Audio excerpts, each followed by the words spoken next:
Sir Ram मंदिर गए, इसको लेकर किंतु परंतु भी हुआ, कैसे देख रहे हैं आप इसको? नहीं, इसमें तो कोई किंतु परंतु नहीं था। ये तो एक आस्था का प्रतीक है और राम भगवान जो है वो सबके हैं और सबका अधिकार उनके ऊपर है और उनका अधिकार सबके ऊपर है। तो इसको राजनीतिक दृष्टिकोण से नहीं देखना है। हमारा देव समाज है, हिमाचल प्रदेश का देवी देवताओं का इलाका है और देव भूमि के नाम से जाना जाता है। तो उस सोच के साथ हम गए हैं और भी मंदिरों में जाते रहते हैं समय समय पर। तो इसका राजनीति से कोई सरोकार नहीं है। राजनीति अपनी जगह है, देव संस्कृति अपनी जगह है। तो दोनों चीज़ों को अलग अलग चलना है और आगे बढ़ना है। लेकिन कांग्रेस के नेता जो है उन्होंने नहीं जाना सही समझा नहीं, इस उन्होंने मौके ये पर। कहा कि इसमें अब उन्होंने अपनी बात रखी है, मगर उन्होंने ये कभी नहीं कहा कि कोई भी व्यक्ति इसमें नहीं जाएगा। उन्होंने ये कहा है कि पार्टी का अपना एक दायित्व है, एक रिस्पॉन्सिबिलिटी है, मगर जहाँ तक अपने धर्म की बात है वो व्यक्ति का अपना एक पर्सनल एक आस्था है और उसमें पार्टी का कोई भी उसमें इंटरफेरेंस नहीं रहता है। तो ये अच्छी बात है, ऐसा ही होना चाहिए। तो हम वहाँ पे कोई नेता के रूप में नहीं गए थे, कोई मंत्री के रूप में नहीं गए थे। हम वहाँ पे मात्र एक प्रभु श्री राम के एक श्रद्धालु के, एक भक्त के रूप में वहाँ पे गए थे और उनका आशीर्वाद लेने गए थे। प्रदेश में इतनी बड़ी आपदा आई है, 70 लाख लोगों को इतना नुकसान हुआ है प्रदेश के। तो उनके लिए आशीर्वाद और इस आपदा के समय में उनको उससे बाहर निकालने के लिए, प्रार्थना करने के लिए हम वहाँ पे उपस्थित रहे। सर विभाग ले लिया है, विभाग लेने के बाद कैसे देख रहे हैं आप जितना अच्छा काम जो है आपकी तरफ से किए जा रहे थे? नहीं, ठीक है, मैंने कहा है कि ये तो मुख्यमंत्री जी का विशेष अधिकार होता है और हमें कोई विभाग से कोई आदमी कोई बड़ा या छोटा नहीं बनता है। हमको जो जिम्मेवारी पार्टी ने पहले दी चुनावों के समय में पार्टी को वापस सत्ता में लाने के लिए, उसमें हमने अपना सकारात्मक भूमिका निभाई। मैंने खुद, पार्टी ने हमें स्टार प्रचारक बनाया और मैंने करीबन 25 विधानसभा क्षेत्रों में हमको जिम्मेवारी दी गई। 18 में मैं गया और मात्र 2 दिन ही मैंने अपने विधानसभा क्षेत्र में लगाए। तो जो पार्टी ने हमेशा हमें जिम्मेवारी दी है उसका निर्वहन हमने पूरी मजबूती से किया है, आगे भी करते रहेंगे, पूरी मजबूती से करते रहेंगे। बाकी जहाँ तक कोई पोर्टफोलियो की बात है तो ये तो मुख्यमंत्री जी का विशेष अधिकार है, आज है कल नहीं है। तो इससे हमको कोई ज़्यादा फर्क पड़ता नहीं है।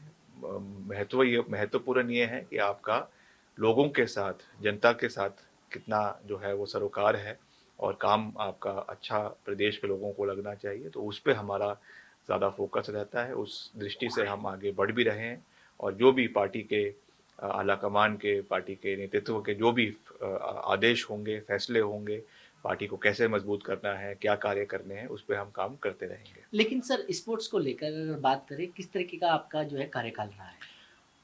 नहीं, हमने कुछ प्रयास उसमें ज़रूर किए हैं, मगर जितना हम चाहते थे उतना नहीं कर पाया। मैंने पहले भी ये बात कही, क्योंकि जैसे ही हमको ये मिला, एक तो फंड का वैसे ही समस्या थी प्रदेश में, 80,000 करोड़ का ऋण प्रदेश के ऊपर है। ऊपर से 3-4 महीने बाद जो है वो बाढ़ आ गई और इतना नुकसान प्रदेश के अंदर हुआ। जो है करीबन 15,000 करोड़ का नुकसान प्रदेश को हुआ। मेरे विभाग को, पीडब्ल्यूडी को करीबन 4,500 करोड़ का हुआ। तो जो भी हमारी योजनाएं थी वो कहीं ना कहीं, हम ये नहीं, मैं सारी हम सिरे नहीं चढ़ पाई। हालांकि पाइपलाइन में थी, कई हमारे प्रोजेक्ट्स थे। मैंने यहाँ पर भी केंद्रीय मंत्री जो स्पोर्ट्स के हैं, हिमाचल से ही हैं, उनसे भी कई बार उस विषय में मुलाकात करी और उनका सकारात्मक योगदान भी उसमें मिला।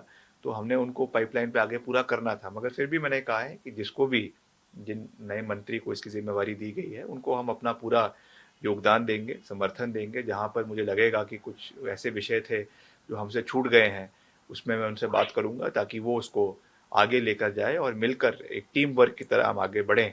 और प्रदेश में स्पोर्ट्स को, क्योंकि नशा एक बहुत बड़ी समस्या है और अच्छा खिलाड़ी इस बारी प्रदर्शन कर रहे हैं। हमारी बहुत सी अभी लड़कियों ने आपके कबड्डी में बहुत अच्छा प्रदर्शन किया। एशियन गेम्स में हमको 4 मेडल हिमाचल को मिले हैं। तो वैसे और भी स्पोर्ट्स है जिनको बढ़ावा दिया जा सकता है, जिसमें हमारी बेटियां, खास करके हमारी बहनें, हिमाचल का अच्छा नाम कर रही हैं। तो ये बहुत महत्वपूर्ण है।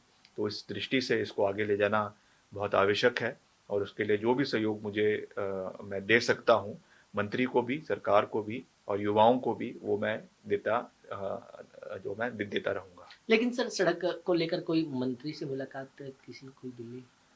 नहीं, मैंने आज अभी मंत्री जी से समय मांगा था, पर अभी उनका आधिकारिक समय आया नहीं है। जैसे ही आएगा मैं उनसे भी मिलूंगा। मैं सुबह जो हमारे इसके डिपार्टमेंट के सेक्रेटरी है, आईएएस ऑफिसर, उनसे मैं मिला था, अनुराग जैन जी से।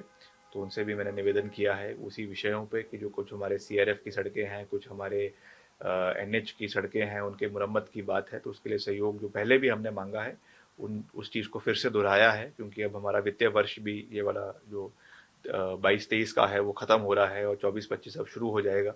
तो उसमें भी मैंने उनसे समर्थन मांगा है कि हिमाचल को पूरा सहयोग मिले और ज़्यादा मिले जितना और राज्यों को मिलता है उसकी तुलना में, क्योंकि हिमाचल में इतनी आपदा आई, इतना नुकसान हुआ।